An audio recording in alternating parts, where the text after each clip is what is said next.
Hello दोस्तों, मेरा नाम है यलक्षेंद्र पटेल। आप देख रहे हैं खेती बाड़ी ब्लॉग 6।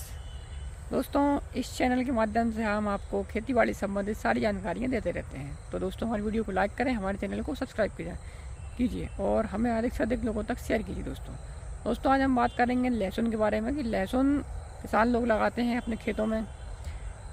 लहसुन में तना फटने की समस्या आती है। लहसुन में समय से पहले ही वो ज़मीन के अंदर से जो कंद होता है वो उसकी कलियां हैं वो उगने लगती है, और जब वो कलियां उगने लगती है तो वो लहसुन का तना जो फट जाता है समय से पहले ही। ऐसा क्यों होता है दोस्तों? इसके बहुत सारे कारण होते हैं दोस्तों लहसुन का तना फटने के कारण। दोस्तों, मिट्टी में अधिक पानी लगाना, ज़्यादा नमी रहना, पशुओं का चल जाना, तो जिससे फिजिकल डैमेज हो जाता है पौधों में लहसुन के, तो उससे भी हो जाता है। और यूरिया का ज़्यादा दे देना, नाइट्रोजन की मात्रा अधिक हो जाना, पोटास की मात्रा कम अधिक हो जाना, ज़्यादा सूखा देना खेत को, या ज़्यादा नमी कर देना, या वातावरण में बहुत ज़्यादा नमी हो जाना, ये सब कारण होते हैं दोस्तों। ये एक अलग कारण है दोस्तों। ये पर्यावरणीय कारण है, मिट्टी के कारण है। ये सब एक कारण से हट के हम एक बात करते हैं कि ऐसा होता क्यों है। ठीक है, ये तो मान लिया कि नमी ज़्यादा हो गई तो शायद यूरिया ज़्यादा हो गया तो फिजिकल डैमेज हो गया, तो इससे वो समय से पहले ही उसका जो तना है लहसुन के पौधे का वो फट गया, उसमें से अंकुरन बाहर आ गए। तो होता क्यों है ऐसा भाई? वो तो ठीक है दोस्तों। होता क्या है कि पौधों में एक जिबरेलिक एसिड और एक एब्सिसिक एसिड होता है दोस्तों। ये दोनों एक दूसरे के विपरीत होते हैं दोनों दोस्तों, gibberellic acid and abscisic acid. दोस्तों, जिबरेलिक एसिड का काम होता है पौधों की वृद्धि करना, उनकी शाखाओं को लंबा करना, बड़ा करना। और एब्सिसिक एसिड का काम होता है पौधे की एक निश्चित हाइट होने के बाद उसकी हाइट को रोकना। और जब उस हाइट को रोकने का काम करता है एब्सिसिक एसिड। जिब्रेलिक एसिड पौधे की हाइट को बढ़ाता है, उसकी एक सही स्थिति में उस पौधे को लेकर आता है। दोनों हार्मोन्स का संतुलन होना बहुत ज़रूरी है दोस्तों। तो ऐसे लहसुन दोस्तों, लहसुन में जिब्रेलिक एसिड और एब्सिसिक एसिड का बहुत महत्वपूर्ण योगदान होता है दोस्तों। ज़्यादा नमी आ गई है तो भी तना फट जाता है लहसुन में।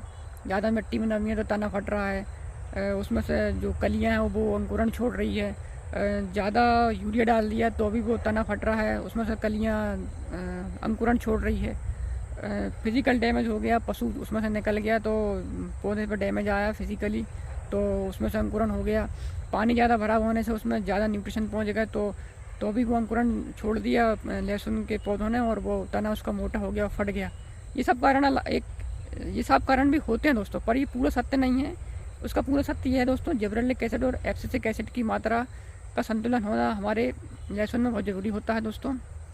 जब कलियां बनती हैं, जब कलियां बनने की जब बारी आती है दोस्तों, तो अपने जो लहसुन का पौधा है दोस्तों, उसमें जिब्रेलिक एसिड अपना और एब्सिसिक एसिड अपना एक महत्वपूर्ण योगदान देते हैं दोस्तों। तो दोस्तों, जिब्रेलिक एसिड जब हमारे फसल लगभग 100 दिन की, 90 दिन, 100 दिन, 110 दिन की हो गई हो, तो हमारे लहसुन में कंद बनना चालू हो जाता है दोस्तों। जब कंद बनना शुरू हो जाता है दोस्तों, उस समय जिब्रेलिक एसिड की मात्रा कम होनी चाहिए, एब्सिसिक एसिड की मात्रा ज़्यादा होनी चाहिए। क्योंकि एब्सिसिक एसिड पौधे की वेजिटेटिव ग्रोथ को रोक देता है और सारी एनर्जी रूट पे, उसके कंद पे पहुंचा देता है। और कंद पे जब वो सारी एनर्जी पहुंचेगी पौधे की, तो लहसुन का जो कंद है वो परिपक्व होगा, पूर्ण तरीके से बनेगा। उसमें किसी प्रकार की उसके जो पर्दे होंगे वो अच्छे से बनेंगे, और कंद मोटा होगा, भारी होगा और वजनी होगा दोस्तों। और जिससे उसमें जो फटने की समस्या आ रही थी तो वो समस्या नहीं आएगी। क्योंकि अगर एब्सिसिक एसिड ज़्यादा रहेगा, जिब्रेलिक एसिड कम रहेगा, तो आपके लहसुन का तना, पौधे का तना नहीं फटेगा, और लहसुन की जो कलियां हैं वो परिपक्व पूर्ण तरीके से पकेगी, वजनी और चमकदार पकेगी दोस्तों। तो दोस्तों ध्यान रखिएगा, एक जिब्रेलिक एसिड और एक एब्सिसिक एसिड, ये दोनों एसिड लहसुन में बहुत महत्वपूर्ण होते हैं। कि जब पौधे की एक वेजिटेटिव ग्रोथ हो चुकी है एक निश्चित समय तक, यदि आपका पौधा 90-100 दिन का हो चुका है, तो जिब्रेलिक एसिड का काम अब बहुत कम हो जाता है। अब सारा काम, जब हमारा कंद बनने की शुरू होती है लहसुन की, तो उसमें एब्सिसिक एसिड ही सबसे महत्वपूर्ण योगदान अपनी महत्वपूर्ण भूमिका निभाता है। तो दोस्तों एब्सिसिक एसिड का बढ़ना बहुत ज़रूरी है जब हमारी कलियाँ बनती है, हमारा कंद बनता है जब लहसुन का दोस्तों। तो दोस्तों जो लहसुन फटने की समस्या आती है, तना फटने की समस्या आती है, वो जिब्रेलिक एसिड के बढ़ने के कारण होती है दोस्तों। तो उस जिब्रेलिक एसिड को बढ़ने से हमें रोकना है दोस्तों। होता क्या है, जब कलियाँ बनने की बारी आई और आप देखते हैं कि आपकी फसल में आपका जो तना है पौधे का लहसुन का वो फट रहा है, उसमें स्प्राउटिंग हो रही है, मतलब कलियाँ अंकुरण कर रही है। तो क्यों हो रहा है दोस्तों? क्योंकि उसमें जिब्रेलिक एसिड की मात्रा बढ़ रही है और एब्सिसिक एसिड की मात्रा घट रही है, या एब्सिसिक एसिड पर्याप्त मात्रा में नहीं बन पा रहा है। तो जिब्रेलिक एसिड की मात्रा बढ़ी हुई है, सीधी सी बात है। या एब्सिसिक एसिड भी बन रहा है परंतु जिब्रेलिक एसिड और तेज़ी से बन रहा है, तो तब भी आपका तना फटेगा। तो दोस्तों ध्यान रहे कि जिब्रेलिक एसिड को बनने से रोकना है हमको दोस्तों। जब भी आपकी 90, 100, 110 दिन की जब आपकी लहसुन की फसल हो जाती है, तो आपका जब कंद बनता है, तो दोस्तों वहाँ पर जिब्रेलिक एसिड की मात्रा को बढ़ने से आपको रोकना है और एब्सिसिक एसिड को बढ़ाना आपको बहुत महत्वपूर्ण हो जाता है दोस्तों। पर्यावरणीय तनाव हो गया, वायुमंडल में नमी हो गई है, मिट्टी में नमी हो गई है, आपने नाइट्रोजन ज़्यादा दे दी है, तो इन सब चीज़ों से भी दोस्तों तना फटने की समस्या होती है, मानता हूँ। परंतु ऐसा क्यों होता है? आपने नमी ज़्यादा कर दी तो आपका तना फटने लगा लहसुन का, क्योंकि उसमें जिब्रेलिक एसिड की मात्रा बढ़ गई है।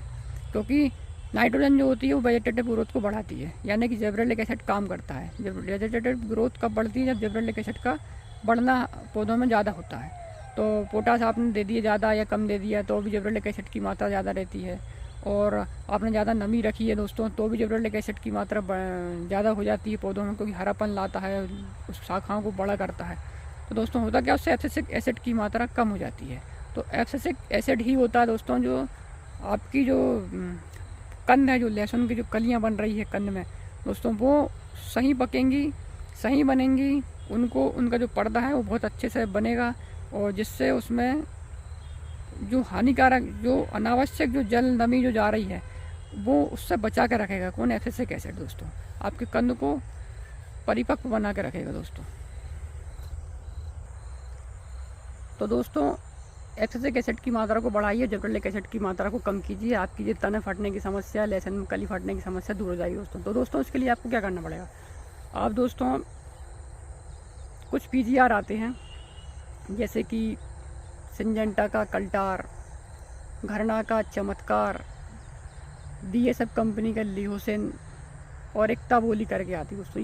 ये क्या करते हैं, ये वेजिटेटिव ग्रोथ को रोकते हैं और जिब्रेलिक एसिड की मात्रा को कम करते हैं और एब्सिसिक एसिड की मात्रा को ये बढ़ाते हैं दोस्तों। जिससे आपका क्या होगा कि जो लहसुन का जो कंद है वो पूर्णतः पकेगा, परिपक्व होगा, उसके जो पर्दे हैं वो ठीक तरीके से बनेंगे और जो तना फटने की समस्या दूर हो जाएगी और उसकी लहसुन की वेजिटेटिव ग्रोथ रुक जाएगी दोस्तों। जिससे आपको दोस्तों यह सारी समस्या दूर हो जाएगी दोस्तों, और अनावश्यक जो वृद्धि हो रही थी पौधे की वो भी नहीं होगी, तना फटने की समस्या भी नहीं होगी।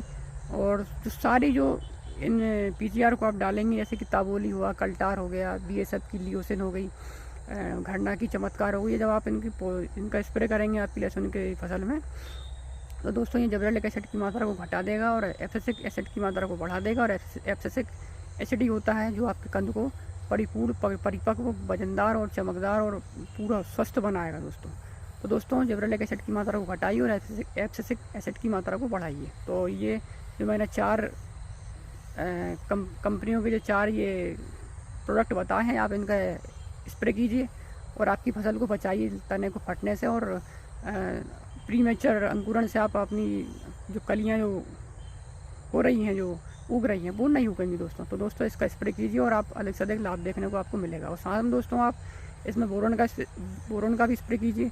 बोरोन दोस्तों तने को फटने से बचाता है और आपको जो कंद है उसके साइज़ को बढ़ाएगा, मोटा करेगा और उसको पूर्ण स्वस्थ रखेगा, जिससे वो समय से पहले जो कलियां हैं आपकी जो लहसुन की वो नहीं उगेंगी दोस्तों।